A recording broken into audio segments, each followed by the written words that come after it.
An end-of-life doula is a companion through the journey of end of life, centering the person and the circle of care towards that one value of being able to make sure that the person gets whatever is important to them cared for and listened to and honored.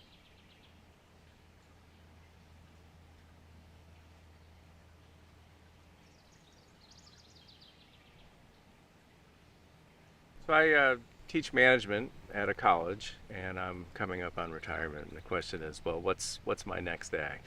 And I think this feels very meaningful to me. I lost my only child 3 years ago, and I lost my husband last year. We have a wide range of participants who show up and enrich the I don't do space. this professionally. I could at least, maybe help guide in a hospice role or some type of way of serving the community. The topic is really a human topic. People come because they want to serve better. People come because they've had an experience with caregiving. So any person who may be feeling called to explore death, grief, life transitions, loss. I recently graduated from Duke University, and there I've been studying end-of-life doulas for the past 2 years. So I've been working on a thesis centered all around end-of-life doula work. I interviewed 67 end-of-life doulas trained by INELDA. And in talking about death and dying, it was kind of a prism to ask a lot of personal questions and kind of served as a bit of a North Star to set me up, I guess, in a career sense, but also kind of as a human. And that's kind of what brought me to Omega. As educators, we are applying the doula approach in creating and holding a collective learning space. This is a space where we are sharing some knowledge from experience, at the same time inviting the knowledge and wisdom from experience of those who are coming in the space. It is a very organic process. It's not just theory and learn these things and then you're good to go, but rather this is a co-creation, and this is about connecting with what is most relevant in this moment around these topics of how do we hold space for a dying person and how do we hold space for grief. This is one way in which we remember that we are part of a community and that there is something that connects us even when we don't even. So we consider some of the things that we need to know about what someone who is contemplating their mortality might ask for and feel impulse to explore. They have a feeling of control over this. They get to have that autonomy and self-determination of how they want to use that time. But then there's something that emerges that invites also each of the people who are part of this community of practice to first connect with their own mortality before they can truly understand from their own experience what it is to serve as a doula.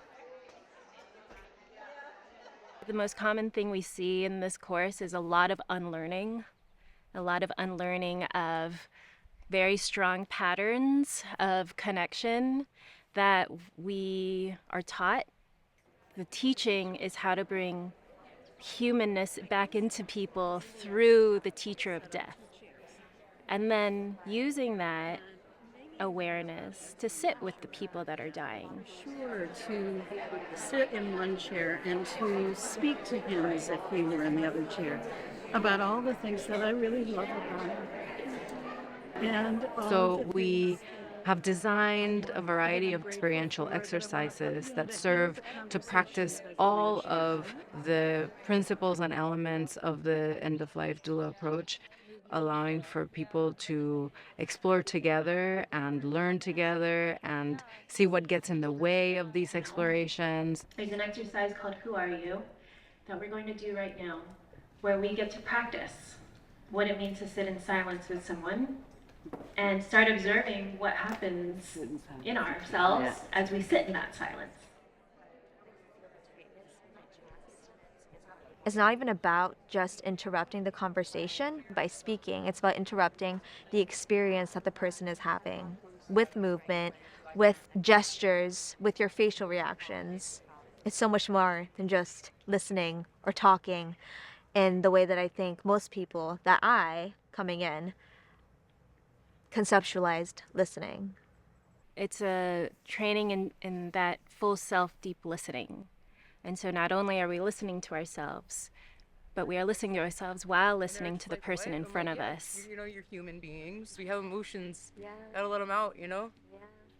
I think I entered this training with like my researcher cap on, but it wasn't until today where I started to actually engage as my full self. People have told me how you have to go through the work yourself in order to properly show up and help others go through the work. And I would nod along and say, yes, that sounds right. But now that I'm actually starting to do the work myself, I have a whole new understanding as to what this work actually looks like. It's about looking inwardly in a way I didn't know I could. But I'm finally doing the work that I need to do to become an end-of-life doula. We can trust our nature. We can trust that there is something that guides us into our journey of loss and grief and end of life. So a big part of what we hold space for is that exploration that allows a person to connect with their own truth in order to be able to serve others, because essentially we are approaching death together.